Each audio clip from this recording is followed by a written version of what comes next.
now.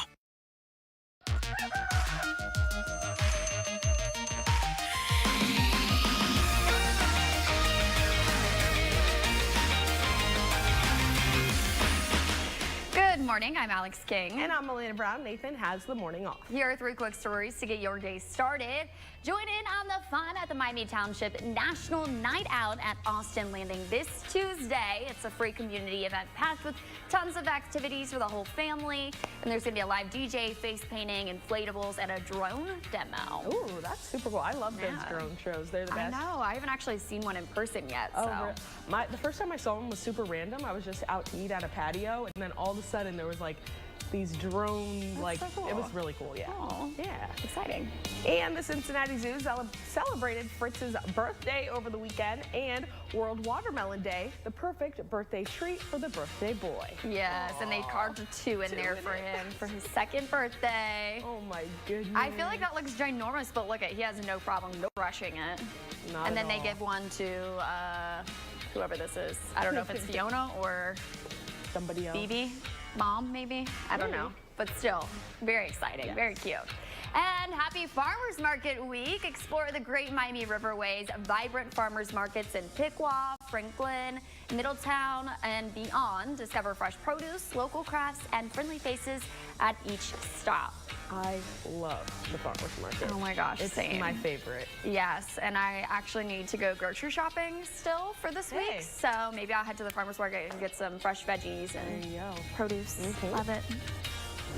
You're taking a live look over the Miami Valley from our Echo Plumber Sky Cam. We had a lot of hot and humid days last week. We went to the Rock and Green Tomato Festival, and it was hot out there. Hot. There was a nice few breezes here and there, but yeah, it was a toasty one. We're going to go ahead and send things over to meteorologist Nick Maruziak with a look at today's forecast. Yeah, temperatures upper 60s and low 70s to start us off. The humidity still fairly high, mid to upper 60s. Worth pointing out that we don't have a whole lot of wet weather our way, but one thing that we will be watching is this is our hurricane that is right now just about to make landfall, probably within the next, if I had to take a stab, hour or two. Debbie there, right along the coastline. In fact, you can see the eye wall approaching.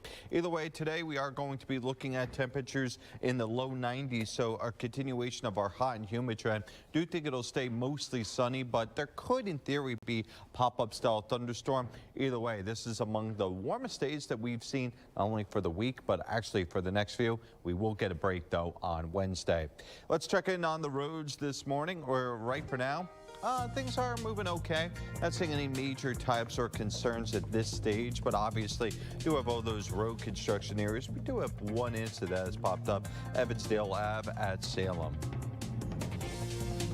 The city of Dayton remembers and honors the lives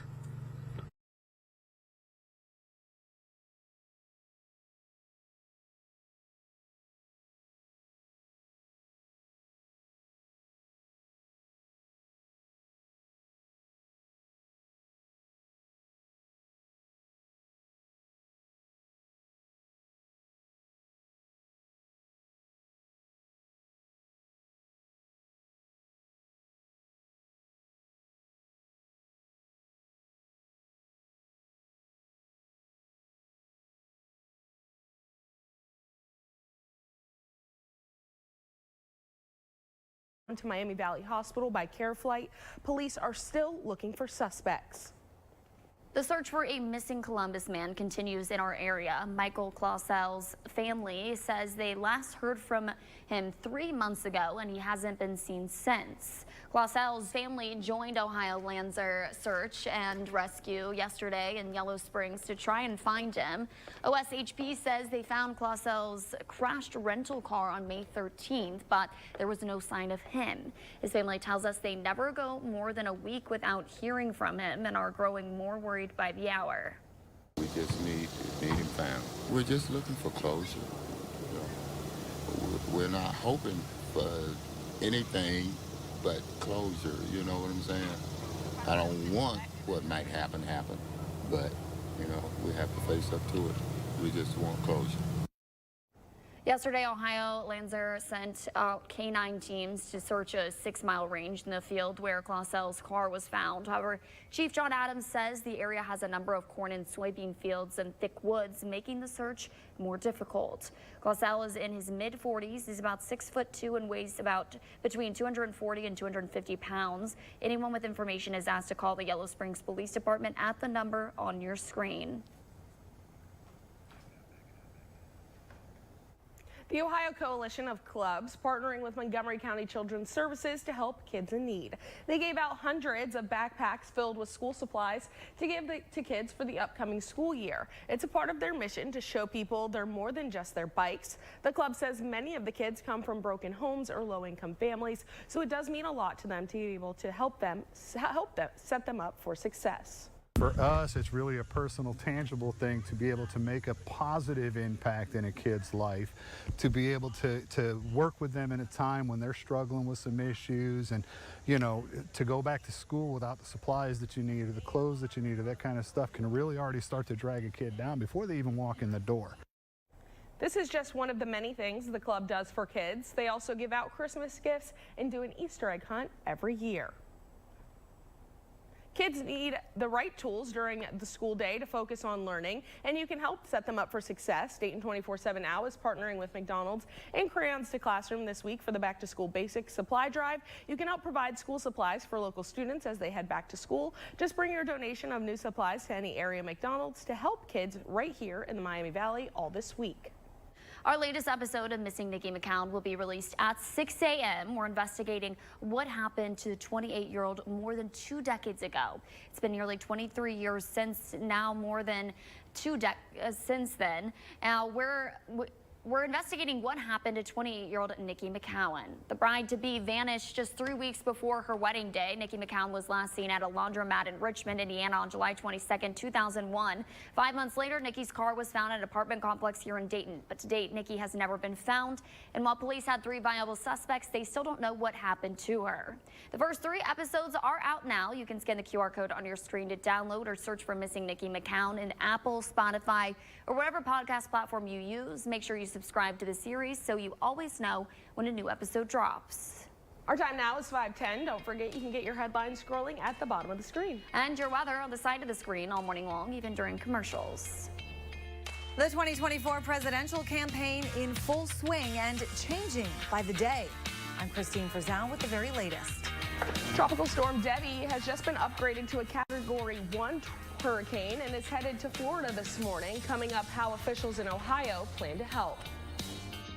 And speaking of Debbie, this is The View right now. We'll talk about Debbie's impacts to the southeast United States, talk about our own chances of rain coming up.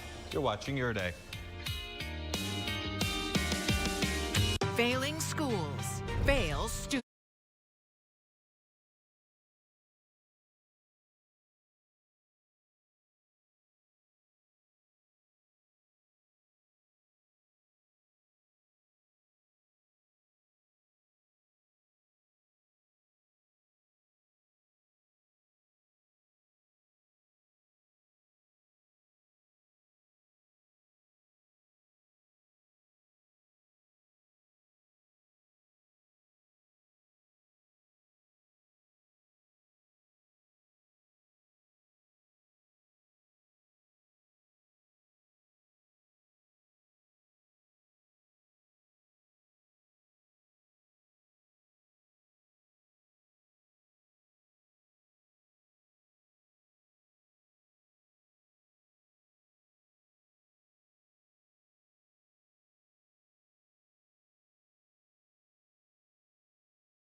All right, we are taking a look at Hurricane Debbie. It's looking pretty intense right there. Yep, you can see the eye wall just about to hit the shore. And don't forget something, Alex, the impact's already felt, but in terms of landfall, it's when the eye reaches land.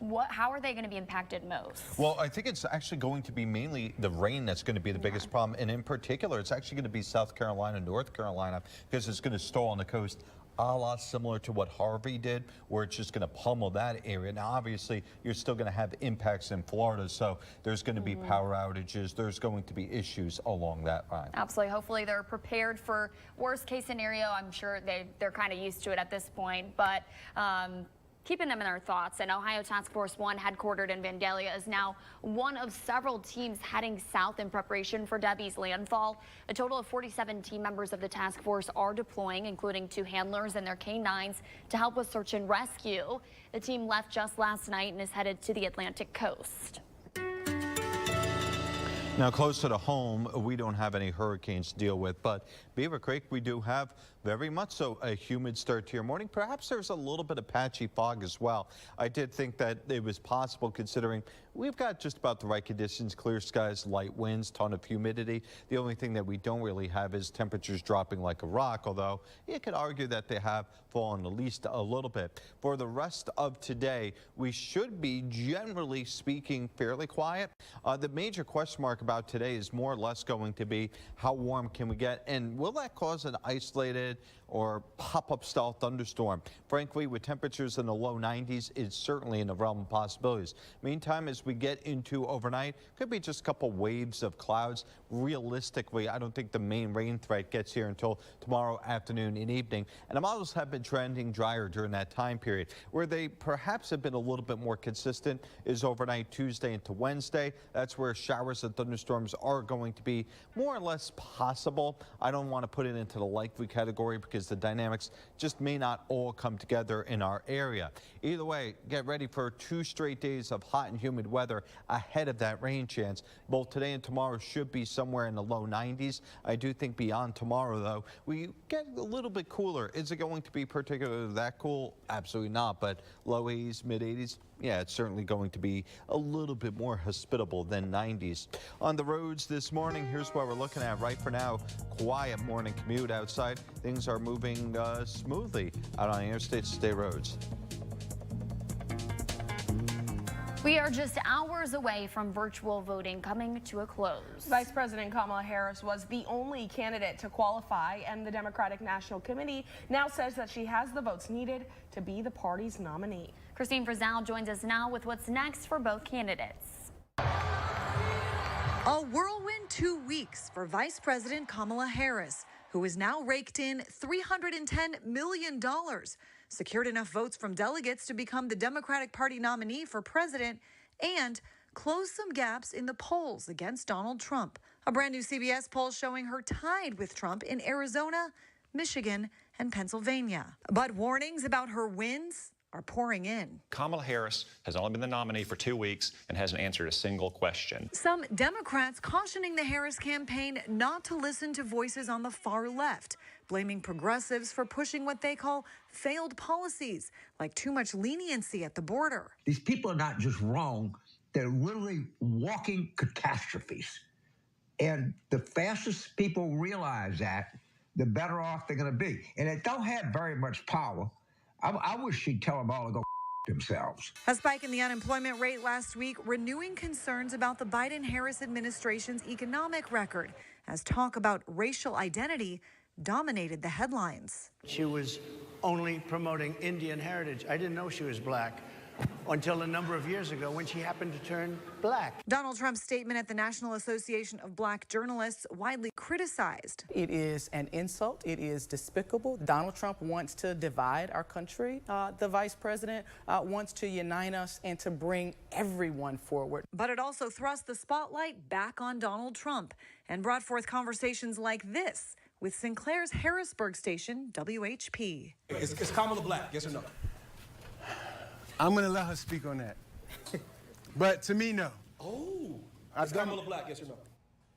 I share that same view. Wow. That sentiment, by the way, not likely representative of most black voters, with both candidates looking to pivot to other issues in the week ahead. And there are new questions about whether they'll actually meet face-to-face before the election. Donald Trump now saying he'll only take part in a debate hosted by Fox in early September. Kamala Harris says she'll be at the one he originally agreed to with President Biden on September 10th, hosted by ABC. I'm Christine Frizzell reporting. Our time now is 5:20. Experts are warning that social media influencers are spreading false and dangerous messages about the sun and sunscreen. Coming up, what medical experts want you to know. You're watching Your Day. Take Dayton 24/7 Now News with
It is time for Pet of the Day, and just a reminder, please send in your pets. We are running dangerously low on pets, and plus it brings a smile on my face every morning. And don't you want to see me smile?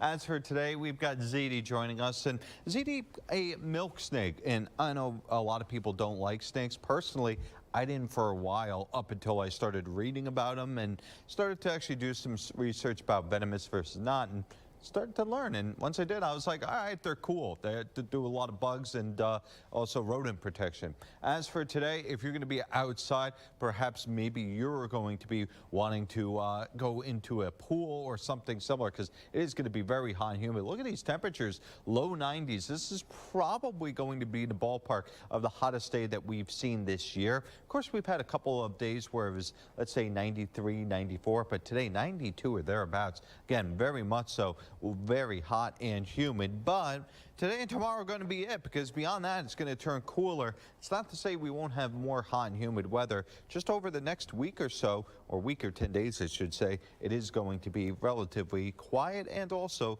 a little bit on the cooler side. On the roads this morning, speaking of relatively quiet, no types or concerns at this stage. Everything seems to be moving okay thus far. As Earth experiences what may be the hottest year on record, experts are warning that social media influencers are spreading false and dangerous messages about the sun and sunscreen. Michael Yoshida joins us with what medical experts want you to know. The sun does not cause skin cancer. With a good tan, you don't need sunscreen. These are some of the false and potentially dangerous messages you may come across on social media. It's leading to a spread in a lot of misinformation on how to care for your skin and how to protect your skin, especially when it comes to skin cancer. Extensive research has shown UV radiation can harm skin cells and play a significant role in causing cancer like melanoma. Still, experts say misinformation on sun protection is not only spreading, but being believed. Messages are being delivered very fast in a brief amount of time, and there's no room for nuance. A recent survey by the Orlando Health Cancer Institute recently found about 1 in 7 adults under age 35 thought daily sunscreen use is more harmful to the skin than direct sun exposure. And about a quarter believed drinking water and staying hydrated prevented a sunburn. There's so much misinformation, and they're talking about ineffective treatments. I think that, drinking water is going to protect your skin. You're absolutely wrong. Find a sunscreen that is comfortable and that you're going to wear. That is the best sunscreen. If you're not going to wear it, then it's not going to be worth your time. Doctors also say sun damage earlier in life can lead to trouble years later. For those of us who treat patients with skin cancer, we have seen a troubling uptick in incidence, especially melanoma in younger folks. Our time right now is 5:27. It's been 5 years since the Delhi, Oregon district mass shooting. How survivors, city officials, and artists came together to create a new memorial to help the city stay Dayton strong. And tensions continuing to rise in the Middle East this morning. The attack that could happen as soon as today, and how the U.S. is now getting involved. You're watching Your Day.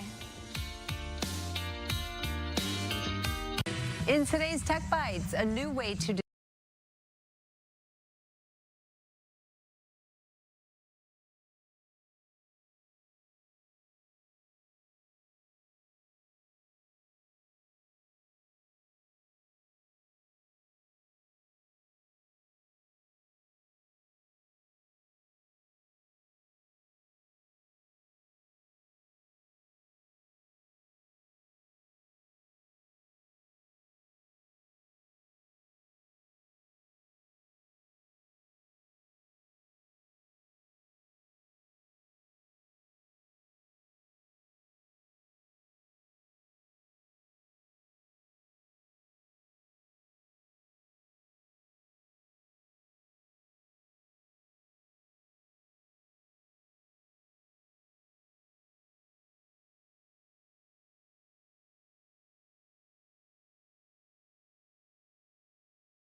morning, I'm Alex King. And I'm Elena Brown. Nathan is on vacay. Yes, he is. And here are 3 quick stories to get your day started. The Columbus Zoo's Lantern Festival is happening now through September 29th. Be sure to head up to see the over 1,200 handmade lanterns from artists around the globe.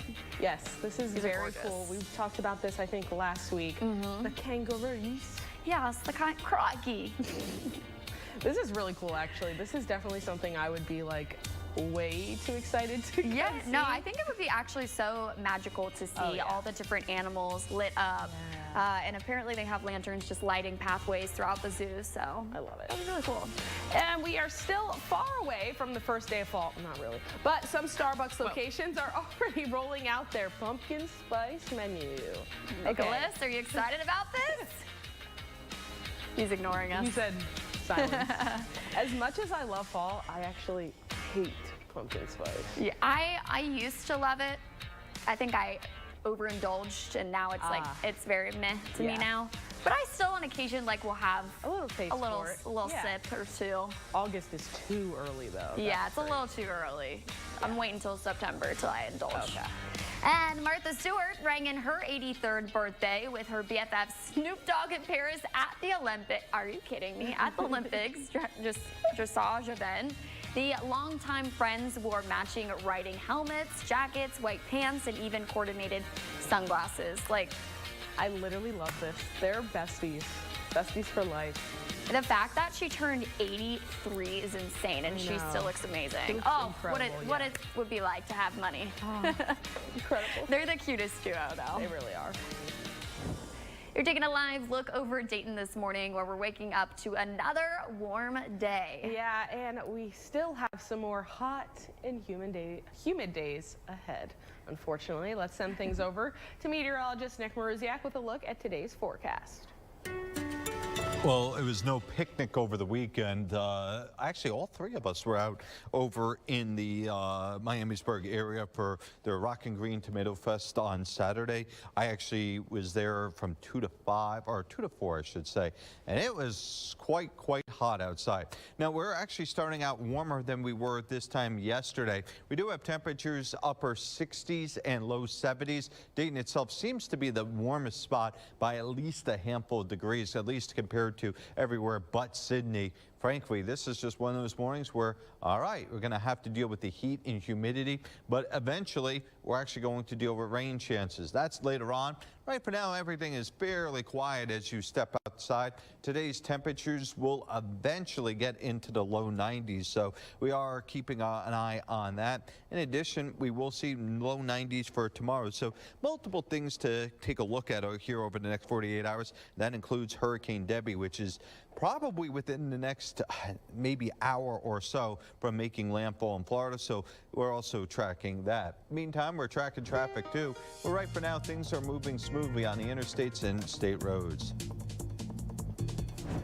Yesterday marked the 5-year anniversary of the Oregon District mass shooting, and the Seed of Life Memorial, over a year in the making, has been unveiled, created by a group of Dayton artists. I spoke to the people behind that memorial, plus the survivor of the mass shooting, to shed light on how the 8-4 Memorial is helping the city move past one of its darkest chapters. What would my friend Logan Turner want me to do? A question that Travis Osborne has been trying to answer for 5 years. He and his friend Logan were both shot in the Oregon District on August 4th, 2019. Travis survived, Logan didn't. Personally, it makes me feel a sense of responsibility, which I think we all have. You know, they're not here to do anything anymore. And so I see it as almost sacrificial for them, for us to be responsible to do things right to them. 9 people were killed and 17 injured that night near the entrance of the Ned Pepper's bar after a shooter opened fire. The community never fully healed after that night. Yeah, it's hard. I mean, it's very emotional. Like, I'm getting emotional thinking about it, but their legacy is through us. That legacy now living on through the Seed of Life Memorial. Terry Welker, the architect and team leader, says it's a place to gather. There's the plaza of the mosaic with the steel rings and poetry. We have the Unity bench, which has poetry integrated with it, as well as mosaic. And then, of course, the sculptures themselves, which is elevated in the landscape behind the bench. 4 artists came together over a year ago to create something special. Together, we are strong. More than 10,000 helping hands from throughout the Miami Valley were involved in this project, including artist Jess McMillan, who led the collaborative creation of the almost 500-square-foot mosaic. In the wake of a tragedy that rippled through our community way far out and just to deep reaches, so many people were personally affected by this. And even if they weren't personally connected to the victims, it hits on the wound of grief. And grief is the universal language that we all share. Dayton Mayor Jeffrey Mims was a city commissioner when the shooting happened. He hopes the Seed of Life Memorial will finally help the community lean into the future while never forgetting the past. I think we've had city members of this community who have consistently tried to find ways of recognizing and memorializing those situations and trying to turn it into something positive. It hits you in a different way. For Travis, it's that positive outlook helping him answer the question, what would his friend Logan want him to do? For him, it's immortalizing the resilience of a town haunted by tragedy. You know, even though time passes and time changes and new things are going on, we can have something that's eternal that will be here to represent like what impacted us and events that continue to impact the community and how we respond to it, because ultimately it's how you respond is really what shows how, like, who you are as a community, who you are as people. We're taking a live look in Dayton now, where fire crews are on scene of a working fire. You can see this is a very active scene at the moment. According to fire officials on scene, the fire hydrant at the house unfortunately was not working, so they've been kind of dealing with some issues there, and they kind of got some of the fire down, but it continues to burst back up. So definitely an issue that they're working on. You can see tons of smoke going up into the air there as crews continue to work. This is in the 200 block of Medford Street. Montgomery County Dispatch tells us it happened just after 4:30 this morning. It's still a very active fire. Again, that chief just told our photographer the fire hydrants are not working near the house, so they are finding other ways. We're working to learn more, and we'll bring you updates on air and online. The United Nations calling for calm as anti-government protests in Bangladesh turned deadly yesterday. According to local media, at least 95 people have died, including about 14 officers killed when protesters stormed a police station in a city northwest of the country's capital. Protesters are calling on the prime minister to resign over her role in last month's protest, which saw more than 200 students killed in clashes with police. The country's prime minister is comparing the protesters to, quote, terrorists, cutting off internet in the capital and imposing a nationwide curfew in response. Israel is now bracing for an attack from Iran and its proxies, and some officials expect it to happen as soon as today. This comes as Iran and the Lebanese militant group Hezbollah have vowed vengeance on Israel for the assassination of 2 high-profile figures last week, including Hamas's political leader. White House Deputy National Security Advisor John Feiner says the U.S. is preparing to defend Israel. While simultaneously we are working very hard to de-escalate this situation diplomatically, because we do not believe that a regional war is in anyone's interest in the current moment, and that is something that we've been trying to avoid since October 7th. The Pentagon says it's already beefing up its military presence in the Middle East, including sending a squadron of fighter jets as well as additional warships. Our time now is 5:39. Don't forget, you can get your headlines scrolling at the bottom of the screen. And your weather on the side of the screen all morning long, even during commercials. The Biden administration wants to see more electric vehicles on the road, but they aren't being bought. Coming up, the added fees and politics keeping EVs on dealer lots. You're watching Your Day. Heading to the areas most affected and delivering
All right, we continue to watch as Debbie is getting closer and closer. In fact, I would say now we're within the next 10 minutes, we should see landfall officially.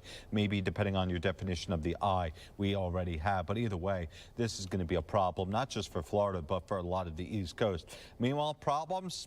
What problems do we have? A whole lot of sunshine. All right, fair enough. It is going to be hot and humid, but frankly, if you have AC or a way to stay cool, even if it's going to a public library and reading some books, I mean, that's kind of the theme of today. It's going to be generally sunny. I do think temperature is going to be hot. It will be humid, so effectively that 91, 92 that we'll see outside may end up feeling closer to, let's say, more 95, 96. Either way, it is going to be toasty, but beyond today, it does turn a little bit cooler on Wednesday. So we get that relief. We get that little bit of an Still going to be warm, though, so still going to have some pool days for those kids left over. Either way, the next few days should be relatively quiet outside of tomorrow night into Wednesday, and I do mean early Wednesday morning. The Biden administration will give you credit if you buy one, but as consumer reporter Cassie Arsenault shows us, politics and price tags still make it tough to get all the bang for your buck.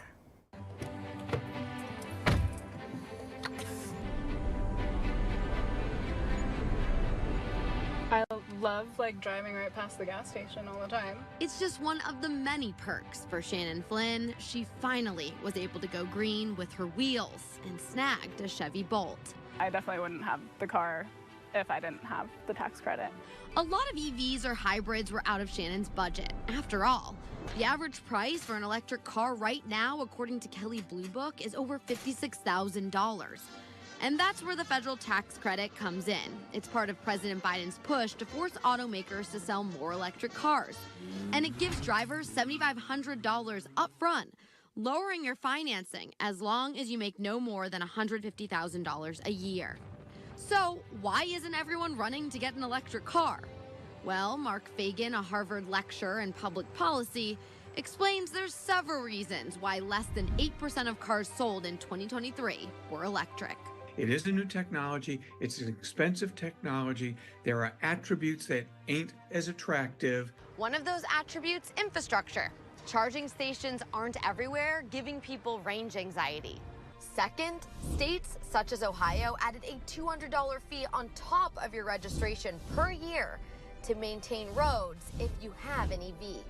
And don't forget, even though you're not paying for gas, you're still gonna pay for a charge, even if you're doing it from home. And this can cost anywhere from $3 to $30 every time you charge, depending on the EV that you buy. And there are other factors to consider, like are you going to be charging at home or a public charging station? What are the electricity rates in your area? What company are you going to be using to charge? And dynamic pricing is involved, so the time of day that you charge will determine the cost. And it takes time to charge. It's not instant like gas stations. Not to mention the cost of a replacement battery. The batteries can last up to 12 years or 200,000 miles, but it can cost you anywhere from $7,000 to $20,000 to replace it. And on top of all those factors, Shannon and her dad went to dozens of dealerships who wouldn't let her use the tax credit. They were all like, oh, it seems complicated. We haven't heard anything about it. The actual process for getting them that tax credit and using it right there is actually really easy. Shannon eventually found Tom Gill Chevrolet, and they let her use the credit. So far, they've sold 60 EV cars this year with that credit and received their reimbursement from the government in 7 days. I've heard some dealers say that they don't want anything to do with electric vehicles. The only other thing that I could think is that, you know, you have to work with the government, right? And obviously that makes anybody a little nervous. And I think that's part of the problem is the politicization of electric vehicles. Do you think that political noise really affects consumer behavior, in your opinion? I think it really does. This political push and pull is evident right here in Ohio. Congressman Greg Landsman sent me a statement saying he's working to enhance EV tax credits, while Senator J.D. Vance condemns the Biden administration's policy, saying they're spending billions to subsidize electric vehicles made overseas. Still, some say no matter where you stand, EV is the future. The downside of fighting over this stuff is you can lose market position. The United States basically gave up the solar panel market, initially to Germany and then to China. So there are real costs to delaying an innovation. Are you happy with your decision to contribute to the environment this way? Absolutely, and I mean, it's a great car too. I don't feel like I'm making some huge sacrifice. I'm Cassie Arsenault reporting from Cincinnati.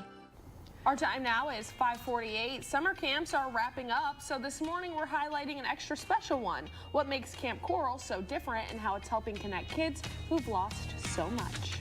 You're watching Your Day. Another morning to savor the crunchy.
The Dayton 24/7 Now News app, brought to you by the Jeff Schmidt Auto Group.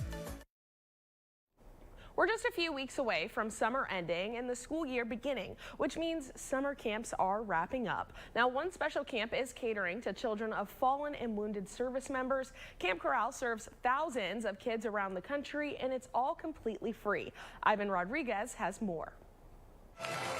Swimming, archery.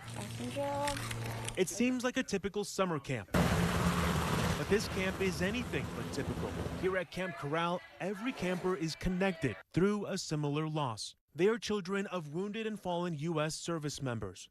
It is great that I've seen people that have the same situation as me, and each time I come, I know that I won't be alone. A.J. Mitchell was only 18 months old when his dad died of a heart condition while serving in the Marines. He is able to connect with other kids that lost their dad, and maybe they lost their dad when they were very little and they don't have a whole bunch of memories. So it's something that they can kind of connect over and bond over. Camp Corral has locations in 17 states. Since 2011, it has hosted thousands of campers between the ages of 8 and 15 who are dealing with the traumatic loss of a parent. I think the most important thing that we've learned is they learn that they're not alone. And counselors are on site to help navigate challenges these kids face with losing a parent at such an early age. I want AJ to be a certain kind of guy, just like my husband was, and to be upstanding and brave, just like my Marine was. So it's really helpful to kind of have those other mentors and the counselors here and people like that kind of pour into him, into his life. So it makes a big difference. Thanks to Camp Corral, the difference is felt every day. This camp's high quality, It's fun. It's all just a great place. I'm Ivan Rodriguez reporting. Our time right now is 5:52. You're watching Your Day.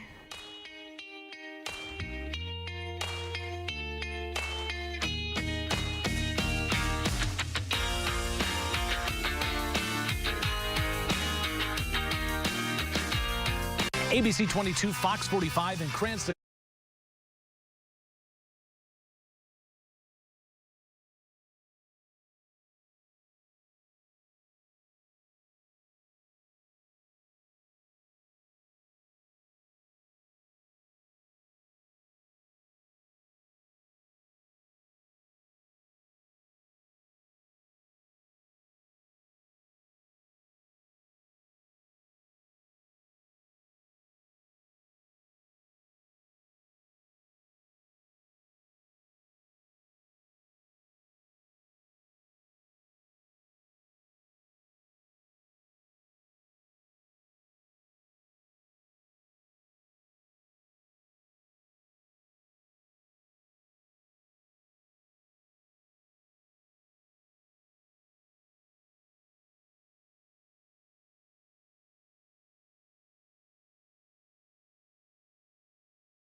All right, well, it is so far so quiet here in the Miami Valley as we're waking up to a Monday with realistically not much in the way of any type of craziness on its way.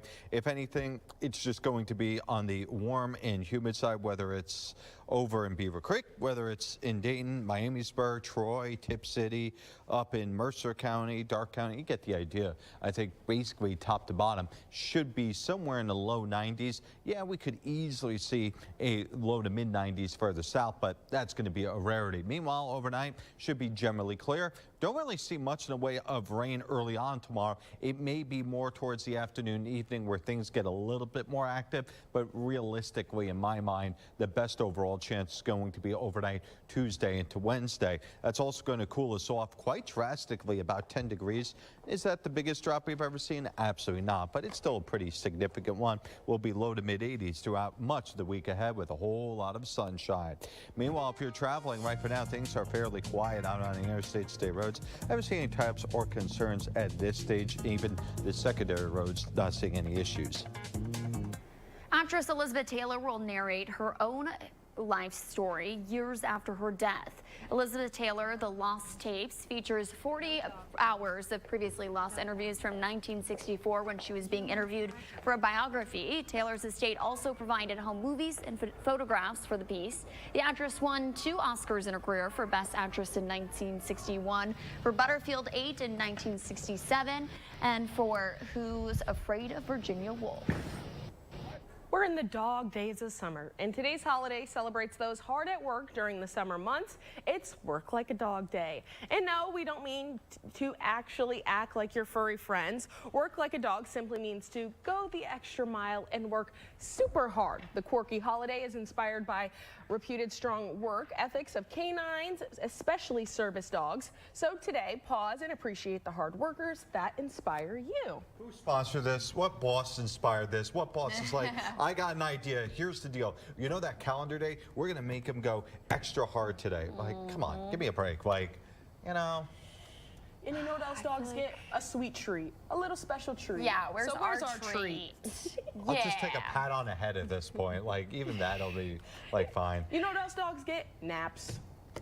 Ooh, we kind of get naps because we get off early, so. Yeah. That's when we're off. Yeah. Fair enough. We got a lot more coming up on your day at 6. The community coming out to show their Dayton strong on yesterday's 5th anniversary of the Oregon District mass shooting. How the newly unveiled Seat of Life Memorial is helping people grieve and find support in each other. You're watching Your Day.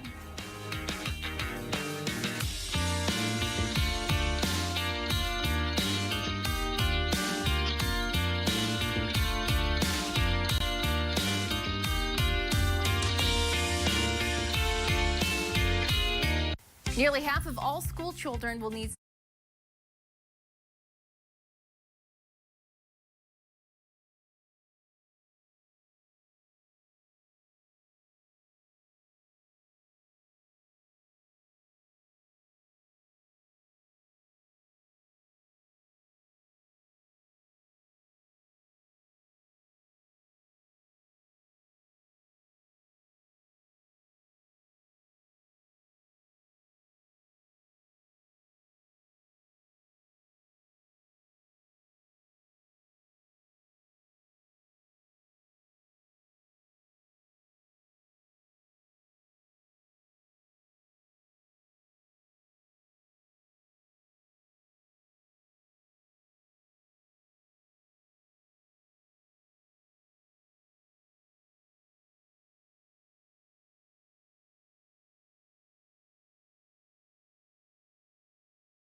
Good morning, I'm Alex King. And I'm Elena Brown. Nathan has the morning off. And here are 3 quick stories to get your day started.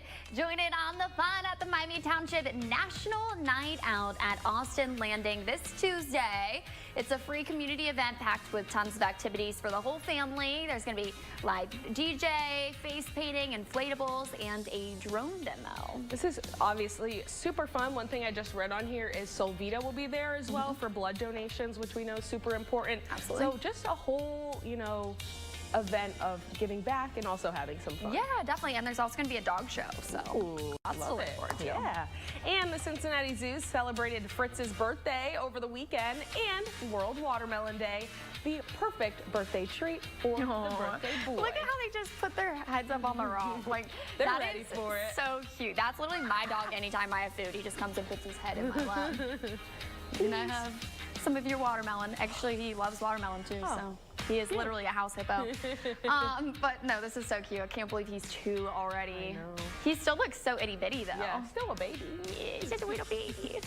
Happy Farmers Market Week. Explore the great Miami Riverways of vibrant farmers markets in Piqua, Franklin, and Middletown and beyond. Discover fresh produce, local crafts, and friendly faces at each stop. I advocate hard for the farmers market. Yeah.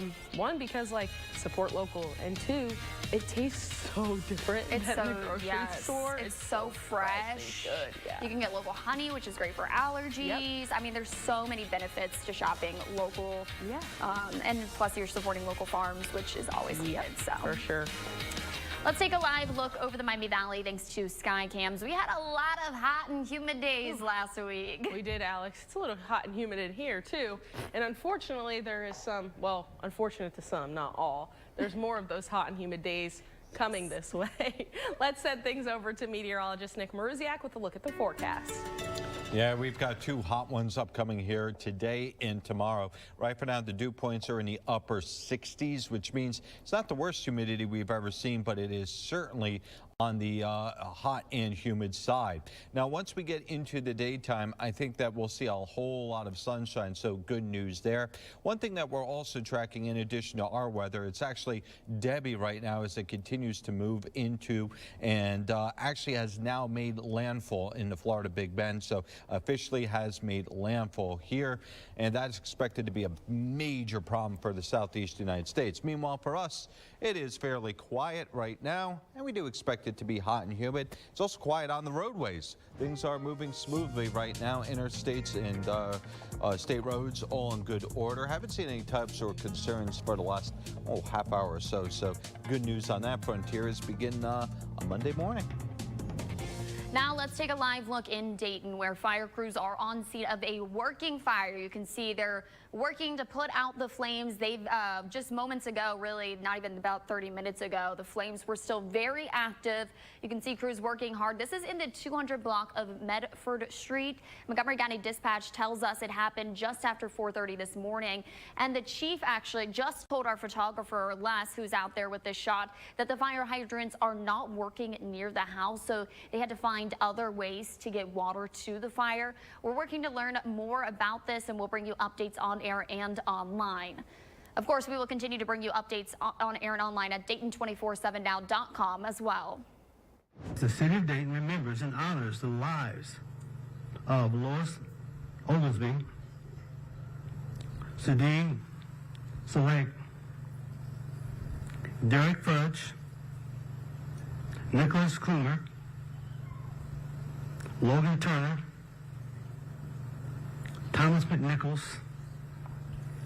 Beatrice Warren Curtis, Monica Brickhouse, and Megan Betts.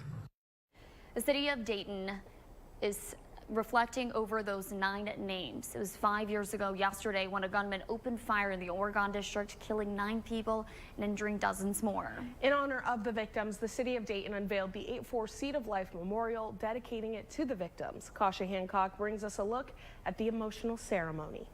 Welcome and thank you for coming this afternoon.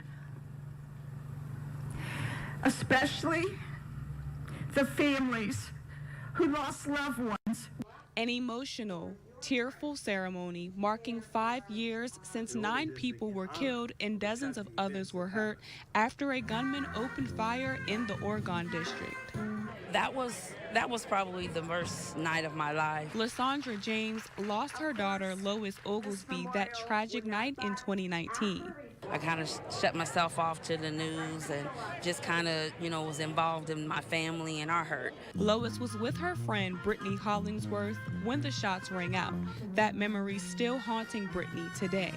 I actually was teary-eyed when I started coming towards the downtown because I really try to avoid being down here. We were supposed to go home together. We came together and we were supposed to leave together, and I tried doing CPR on her and everything, and it just it wasn't enough. Since that horrific day, family and friends of the 9 victims are still dealing with the emotional aftermath.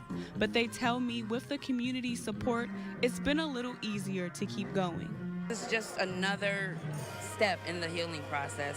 To come together and, like I said, to have a physical place that we could come together as a community and reflect. So that is in itself was why we're here and what keeps us coming. The city of Dayton unveiling the Seat of Life Memorial in honor of the victims and their families. The center of that memorial, 9 seeds representing the 9 lives taken far too soon. I love the support from the community because you don't know how much you need it until you're faced with a tragedy like this. You don't know what you're going to need. Erica Kirksey was also with Lois and Brittany that night too, and still struggles with what is now her reality. I was struggling a little bit today, not even just being down here, because I've been down here since it happened. And I don't think that it's really, I don't know, it's been 5 years, so it's like, dang, that's a lot to take in, but I do love what our community is doing with the space. But she, like many others, says it's time to take another step towards healing. It's okay to cry. It's okay to be in that moment. But again, to be able to say her name again. Family and friends of victims tell me they plan to come back on this day every year to continue to share the stories of their loved ones so those 9 are never forgotten. Back to you. This is a look at what is left of a home on Maryland Avenue in Dayton. Montgomery County Regional Dispatch says the house caught fire early Saturday morning. One person was taken to Miami Valley Hospital. The dispatch sergeant tells us their injuries are non-life threatening. Dayton Fire was on scene and also removed several pets from the house. We're still working to learn what led up to the fire. Multiple people are recovering after a shooting in Springfield over the weekend. Clark County Dispatch tells us it happened here on South York Street Saturday night. At least 5 people were hurt. 2 of the 3 victims were flown to Miami Valley Hospital by care flight. Police are still looking for suspects. The search for a missing Columbus man continues in our area. Michael Clausel's family says they last heard from him 3 months ago and he hasn't been seen since. Clausel's family joined Ohio Lancers search and rescue yesterday in Yellow Springs to try and find him. OSHP says they found Clausel's crashed rental car on May 13th, but there was no sign of him. His family tells us they never go more than a week without hearing from him and are growing more worried by the hour. We just need him found. We're just looking for closure. You know, we're not hoping for anything but closure, you know what I'm saying? I don't want what might happen, but, you know, we have to face up to it. We just want closure. Yesterday, Ohio Lancers sent our K-9 teams to search a 6-mile range in the field where Clausel's car was found. However, Chief John Adams says the area has a number of corn and soybean fields and thick woods, making the search more difficult. Clausel is in his mid-40s. He's about 6'2" and weighs between 240 and 250 pounds. Anyone with information is asked to call the Yellow Springs Police Department at the number on your screen. Our time now is 6:09. Don't forget you can get your headlines scrolling at the bottom of the screen. And your weather on the side of the screen all morning long, even during commercials. Tropical storm Debbie has been upgraded to a Category 1 hurricane and is expected to make landfall soon. Coming up, how officials in Ohio plan to help. You're watching Your Day. Lower back pain is a leading cause of disability.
All right, this is a look at Hurricane Debbie, which just made landfall at about 6 this morning. Yeah, if you look at the eye, it has crossed over. I'm still waiting on the official from National Hurricane Center, but you can see the eye, and this is going to be a big problem, not just for Florida, Alex, but actually this is going to be more a problem for the Carolinas because where it's going to park itself. Okay, gotcha. So where specifically is it hitting in that area? So this is what we call the Big Bend area of Florida. So this is actually an area where you go back, maybe it was a year or two ago, they did have a Category 5 in that area. So it has had some hurricanes in its history, but the difference is this is an area where it's a little bit more rural. There's a little bit more trees. It tends to be a little bit, let's say, more sparsely populated. But obviously, it's still going to have some issues when it comes to this hurricane. Absolutely. Well, we'll definitely keep those people in our thoughts and prayers as they're dealing with this mess this morning, and we'll keep you guys updated as this continues. And Ohio Task Force 1, headquartered in Vandalia, is now one of several teams heading south in preparation for Debbie's landfall. A total of 47 team members of the task force are deploying, including 2 handlers and their canines to help with search and rescue. The team left just last night and is headed to the Atlantic coast. All right, well, this is the view right now over Dayton, where we are waking up to what is fairly quiet morning thus far, really not that bad at all. We will be looking at a lot of sunshine across the area, but in addition to the sunshine, it's worth pointing out that there will likely be a non-zero threat of showers as we get into the afternoon and evening. And by that, I mean a pop-up stealth thunderstorm is possible. Realistically, just about all of us will stay dry as we get into Tuesday morning. Tuesday should be another fairly quiet early part of the day. Afternoon, evening, that's where you start to see the threat of rain. This is a frontal boundary starts to slowly move through the area, and that'll be the focus for any type of showers and thunderstorms Tuesday into Wednesday. If we don't see a whole lot, that may be it for the rest of the week ahead, and this is going to be a drier patch for us. So keep in mind that this week could be one of those weeks where we need this rain just because it is going to be relatively within the norm in terms of temperature, but certainly on the drier side. On the roads this morning, so far it's a relatively quiet morning commute. Haven't seen any types or concerns, and by judging by the cams, traffic is fairly light at this hour.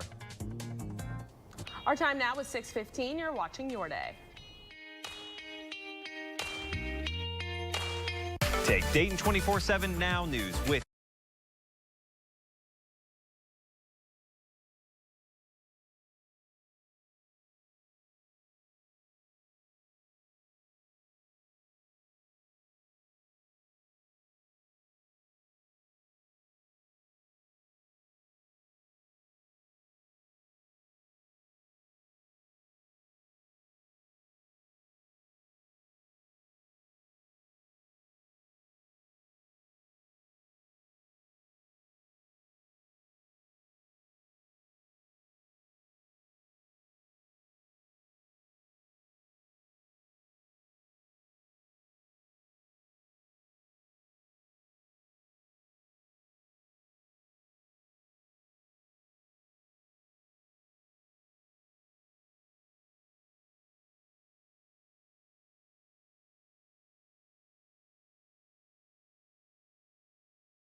All right, here's what we're looking at this morning. Ignore the blue dot there in the bottom. That is a bad sensor in the software trying to make sense of a bad sensor down around the Louisville. For the most part, in fact, dare I say just about everywhere, once you get west of Athens, it's in the 70s this morning, and that includes locally where we do have a couple of 70s, but also some 60s. This may be just a rural versus city divide that we sometimes do get across the area. If you're hopping out to the pool, boy, this is a great pool day if you ask so myself. A lot of sunshine, temperatures low 90s, and the humidity. Yeah, I can see my neighbor who has put in a pool this year being suddenly very, very popular with all the neighborhood kids. Meantime, tonight, 71. Tomorrow should be able to also be in the low 90s. So we are talking about another hot one, but also some late storms. I do think a lot of it would fall, if it does fall, overnight into Wednesday.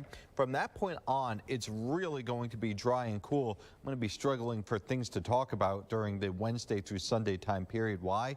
Because temperatures are within a narrow region, and it's going to be dry and again sunny. The only thing of note, maybe just a slipping back into either a dry or perhaps even drought pattern, depending on how much rain that you saw during the last few days. On the roads this morning, right for now, fairly quiet morning commute. Not seeing any traffic outside that's really anything other than your usual congestion. Our time now is 6:19, still to come. It is a new trend not leading potentially to good health at work or otherwise. I'm Liz Bonas. We're talking about coffee badging just ahead. What is it? You're watching Your Day. I'm good, right? Judge Judy's greatest.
It is time for Pet of the Day here on Your Day, where, of course, we celebrate the pets, even if they are a little, well, scary for some of us, or scaly in this case. Zadie was sent in by Rebecca. Can I just give a shout out to Rebecca? That is a 10 out of 10 name for a milk snake there. Of course, milk snake's non-venomous, non-poisonous as well. And most snakes are not poisonous, they're actually venomous. And yeah, that's a whole scientific lesson I had to learn for myself. As for today, you don't have to do much science to know that it is going to be hot and humid. A really, really summerish day outside. Frankly, with temperatures in the low 90s, it's going to be the type of day where a lot of us probably wishing that we could be either inside or at the pool. Either way, try and stay cool today. And if you do have to be out and about, light color clothing is your friend. Plus, of course, the bottle of water always tends to help. On the roads this morning, no tops, no concerns at this stage. Everything seems to be moving pretty okay thus far. As more people are required to come back into the office after working from home, a popular trend is leaving both employees and managers a bit frustrated. Medical reporter Liz Bonus shares why coffee badging is not good for body and soul. Hey there, everybody. This new trend, business health specialists say, is really bad for morale and maybe even hurting your odds of good health long term. It started because workers are being called back into the office after working from home in pandemic times. And they don't feel engaged there. They don't find a compelling reason to be in the office.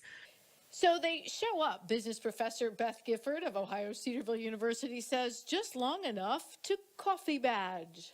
And then they ghost the office and go back to work remotely from home or someplace else. So here's how coffee badging works. People come into work, got the badge all ready to go, got the coffee cup ready to go. You swipe the badge, go into the office, and of course, the first place you hit is where you can get your coffee. And of course, speak to maybe a few people around. Hi, Di. Hi, Liz. I'm not really sticking around very long. Okay, that's fine. But coffee, really good. The danger in all this? This is really a leadership issue and not an employee issue. Beth says being engaged at work is contagious. If you don't feel like you need to be there, the risk is that others will see this and they won't feel engaged. She says no matter where you work, feeling needed, engaged, and that you contribute to a greater purpose is good for body, soul, stress reduction, and business. When we're in the office, we have the opportunity to be mentored by more experienced colleagues. Beth says rather than leaving work, ask a manager how you can become more engaged. And if a manager notices your coffee badging, that person too should ask, what can we do to change that for you? Part of the reason solving this is critical is that work stress is now linked to physical health concerns. One recent study found short-term it can lead to headaches and sleep problems. Long-term, however, high cholesterol and a higher risk of heart disease. With your health news, I'm Liz Bonus reporting. Here's a look at today's poll question. You can only have one. So which would you choose? Cheesecake, pie, or cake? This is going to be a hard one. Get your answers in. Coming up at 6:50, we'll share our answers and take a look at what some of you had to say. You can find it on our Facebook page.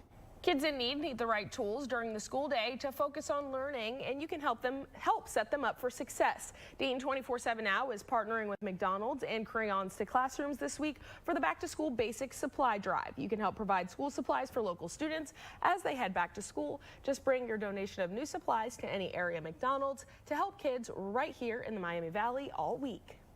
Our time right now is 6:26. It's now been 5 years since the deadly Oregon District mass shooting. How survivors, city officials, and artists came together to create a new memorial to help the city stay Dayton strong. And tensions continuing to rise in the Middle East this morning. The attack that could happen as soon as today and how the U.S. is getting involved. But first, here's Ellie King with America's Steals and Deals. The following segment is sponsored by Naki. Hi, guys. Well, I have found the best way to keep my food and drinks cold all day long. These are the best ultra-compact coolers. They're insulated, leak-proof, they're light and durable, and ideal for any outdoor activity that you might be enjoying. So there's 5 different choices that you have. One of my favorites is this 360. Notice how the wheels, all 4 of them, move in 360 degrees. You've got pockets that are hidden for your beverages. And even at the top, you've got this nice elastic strip Maybe you're wanting to put an extra pair of shoes or a beach towel in there. Another one of my favorites is the backpack. Believe it or not, you guys, this backpack can hold 24 cans. But best thing, I'm hands-free. So now I can go out with the kids, whether it's a field trip, hiking, or a sporting event, and I don't have to worry about not being able to hold someone's hands. And last but not least, this trolley dolly. This is great because, yes, you can use this for your beverages, but take this off and you've got a working dolly. And right now, we're offering up to 41% off on DeBest coolers. So head to asadeals.com for this hot exclusive offer. Join ABC 22 and Fox 45.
Good morning, I'm Alex King. And I'm Elena Brown. Nathan has the morning off. He's on vacation. Yeah, he is. He's enjoying some time up in Michigan. And here are 3 quick stories to get your day started.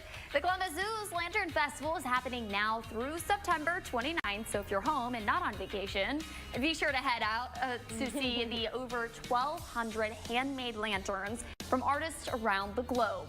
This is so cool. Every time we talk about it, I'm just like, oh, it's so unique. It really is, because you always see the lantern festivals with this like the same shaped lanterns typically. So I love that they really made this like zoo themed and really just getting everyone into like the spirit of it all. It's I really so like cute. it. Yeah.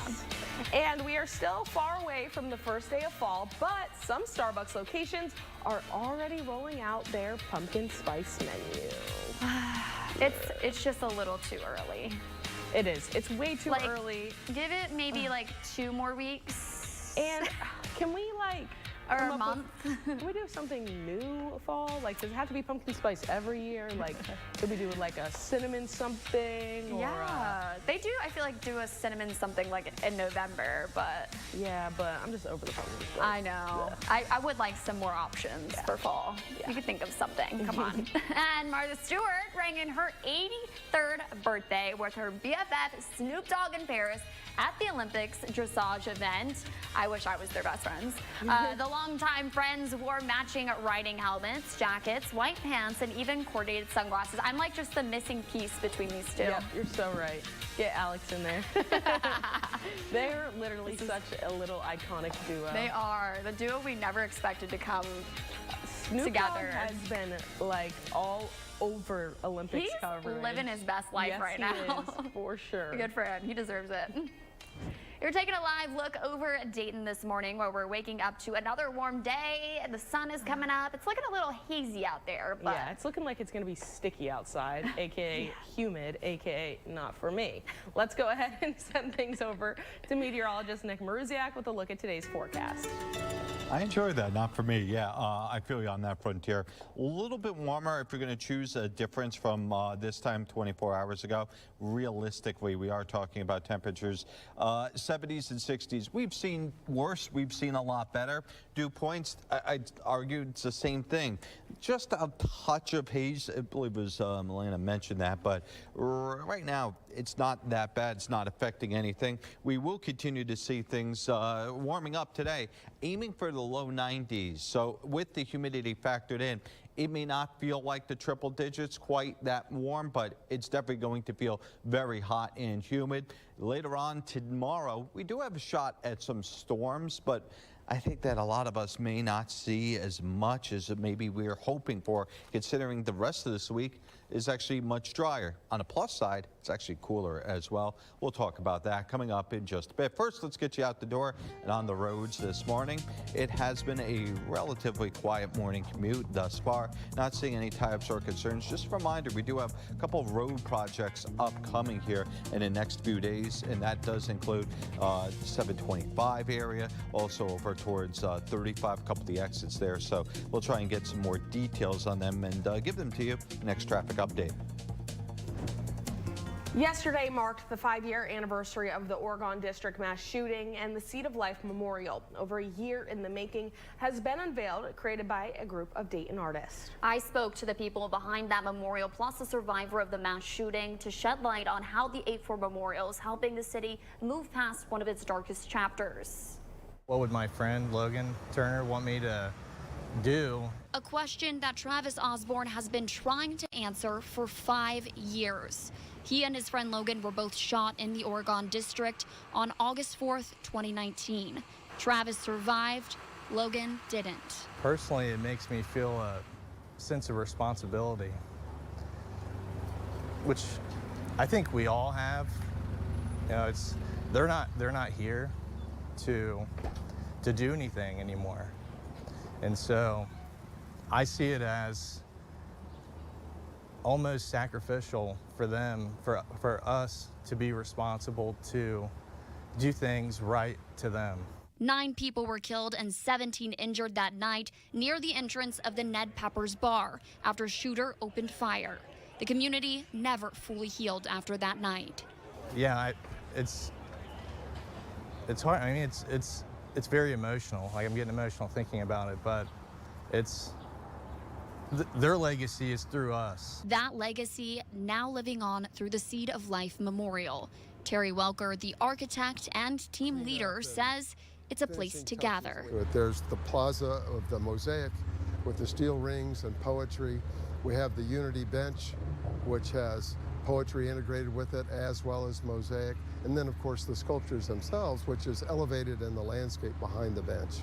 4 artists came together over a year ago to create something special. Together, we are strong.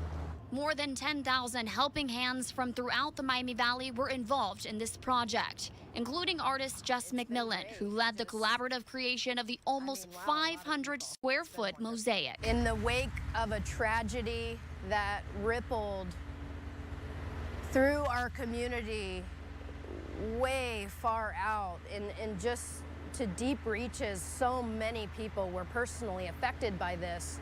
And even if they weren't personally connected to the victims, it hits on the wound of grief.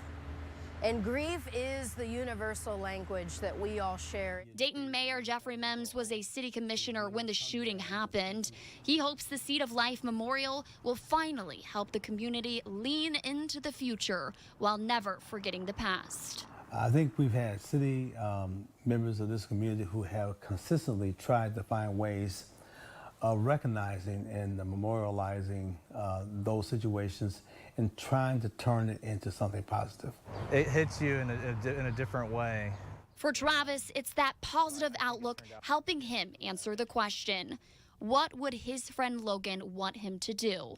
For him, it's immortalizing the resilience of a town haunted by tragedy. You know, even though time passes and time changes and new things are going on, we can have something that's eternal, that will be here to represent like what impacted us and events that continue to impact the community and how we respond to it, because ultimately it's how you respond is really what shows how, like, who you are as a community, who you are as people.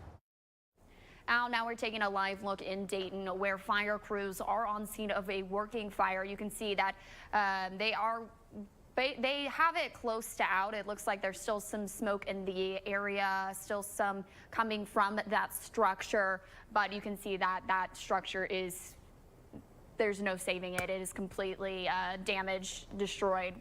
But this is in the 200 block of Medford Street. Montgomery County Dispatch tells us it happened just after 4:30 this morning. Dayton Fire District Chief David Thomas tells us the building was collapsing when they arrived. They couldn't search the building and don't know if anyone was hurt. And crews are experiencing issues with fire hydrants. They couldn't open one and another wasn't getting enough water. The cause of the fire is under investigation. We're working to learn more and we'll bring you updates on air and online. The United Nations calling for calm as anti-government protests in Bangladesh turned deadly yesterday. According to local media, at least 95 people have died, including about 14 officers killed when protesters stormed a police station in a city northwest of the country's capital. And in just the last hour, the prime minister has resigned. Protesters called on her to step down over her role in last month's protest, which saw more than 200 students killed in clashes with police. The country's prime minister compared the protesters to, quote, terrorists, cutting off internet in the capital and imposing a nationwide curfew in response. Israel's now bracing for an attack from Iran and its proxies, and some officials expect it to happen as soon as today. This comes as Iran and the Lebanese militant group Hezbollah have vowed vengeance on Israel for the assassination of two high-profile figures last week, including Hamas's political leader. White House Deputy National Security Advisor John Feiner says the U.S. is preparing to defend Israel. While simultaneously we are working very hard to de-escalate this situation diplomatically, because we do not believe that a regional war is in anyone's interest in the current moment, and that is something that we've been trying to avoid since October 7th. The Pentagon says it's already beefing up its military presence in the Middle East, including sending a squadron of fighter jets as well as additional warships. Our time now is 6:41. Don't forget you can get your headlines scrolling at the bottom of the screen. And your weather on the side of the screen all morning long, even during commercials. You're watching Your Day. Nearly half of all school children will need supplies. You can help all this week by dropping off school supplies at any area McDonald's for Dayton 24/7 Now's Back to School Basics. Your donations benefit Crayons to Classrooms. Sponsored by McDonald's. Get Black Friday deals at Morris Home.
The Dayton 24/7 Now News app, brought to you by the Jeff Schmidt Auto Group. Weather Window, presented by the National Weather Desk. Folks in South Carolina spent Sunday preparing for Debbie's potential effects. Residents in the city of Charleston filled sandbags for their homes. The governor declared a state of emergency. Heavy downpours, storm surges, and flooding are expected in the coming days. And at Bonita Beach, Florida, Sunday, this couple cemented their engagement to the applause of wind and waves. For more content like this, like the National Weather Desk on Facebook. Migrants seeking to enter the U.S. can now apply online for appointments from 2 additional Mexican states through the CBP on one app. This includes the Chiapas and Tabasco regions in the southern tip of Mexico. According to Customs and Border Protection, the expansion comes at the request of the Mexican government, which will potentially ease strains on the Mexican government and make it safer for people trying to reach the U.S. border to claim asylum. Mexico has been working with the Biden administration to control record high migration flows. The country has stepped up police at highway checkpoints and on railroads leading to the border, where most migrants are then returned to southern Mexico. Our time right now is 6:45. Here's a look at today's poll question. You can only have one, so which would you choose? Cheesecake, pie, or cake? Get your answers into our Facebook page. Producer Max joins us with a look at what some of you had to say next. You're watching Your Day. Good Day Dayton, weekdays at 10 a.m.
All right, well, here's what's going on this morning. A couple of clouds across the area, so frankly, this is a quiet period outside. We are going to contend with potentially a warm day overall.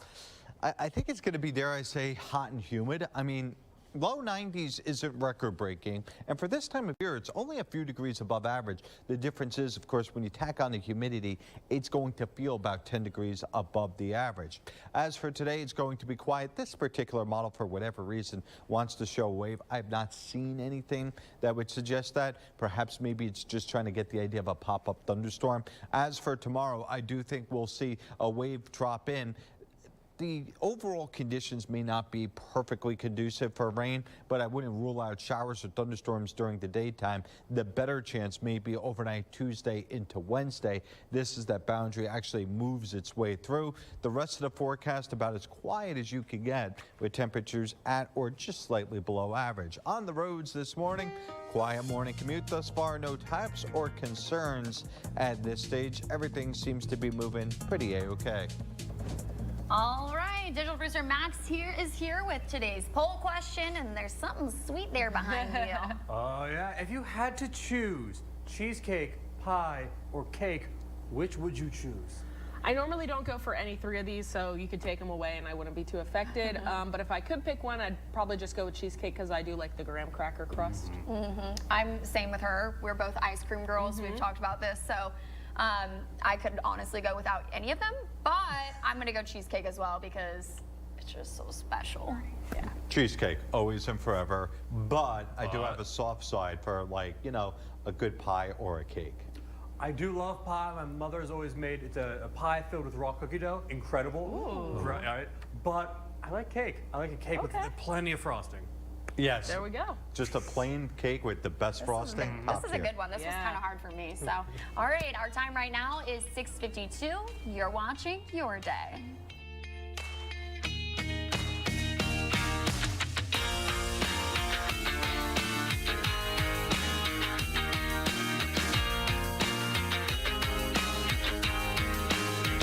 Sponsored by the Motorcycle Accident Lawyers.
The city of Dayton remembers and honors the lives of Lois Oglesby,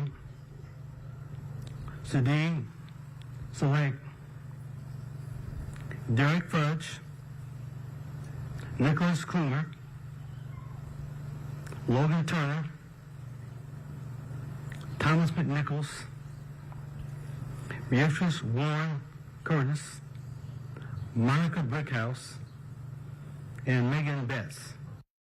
The city of Dayton reflecting over those 9 names. It was 5 years ago yesterday when a gunman opened fire in the Oregon district, killing 9 people and injuring dozens more. Now, in honor of the victims, the city of Dayton unveiled the 8-4 Seat of Life Memorial, dedicating it to the victims. Kasha Hancock brings us a look at the emotional ceremony. Welcome and thank you for coming this afternoon. Especially the families who lost loved ones. An emotional, tearful ceremony marking 5 years since 9 people were killed and dozens of others were hurt after a gunman opened fire in the Oregon district. That was probably the worst night of my life. Lysandra James lost her daughter Lois Oglesby that tragic night in 2019. I kind of shut myself off to the news and just kind of, was involved in my family and our hurt. Lois was with her friend Brittany Hollingsworth when the shots rang out. That memory still haunting Brittany today. I actually was teary-eyed when I started coming towards the downtown because I really try to avoid being down here. We were supposed to go home together. We came together and we were supposed to leave together, and I tried doing CPR on her and everything, and it wasn't enough. Since that horrific day, family and friends of the 9 victims are still dealing with the emotional aftermath. But they tell me with the community support, it's been a little easier to keep going. It's just another step in the healing process. To come together and, like I said, to have a physical place that we could come together as a community and reflect. So that is in itself was why we're here and what keeps us coming. The city of Dayton unveiling the Seat of Life Memorial in honor of the victims and their families. The center of that memorial, 9 seeds representing the 9 lives taken far too soon. I love the support from the community because you don't know how much you need it until you're faced with a tragedy like this. You don't know what you're going to need. Erica Kirksey was also with Lois and Brittany that night too, and still struggles with what is now her reality. I was struggling a little bit today, not even just being down here, because I've been down here since it happened. And I don't think that it's really, it's been 5 years, so it's like, dang, that's a lot to take in, but I do love what our community is doing with the space. But she, like many others, says it's time to take another step towards healing. It's okay to cry. It's okay to be in that moment, but again, to be able to say her name again. Family and friends of victims tell me they plan to come back on this day every year to continue to share the stories of their loved ones so those 9 are never forgotten. Back to you. This is a look at what is left of a home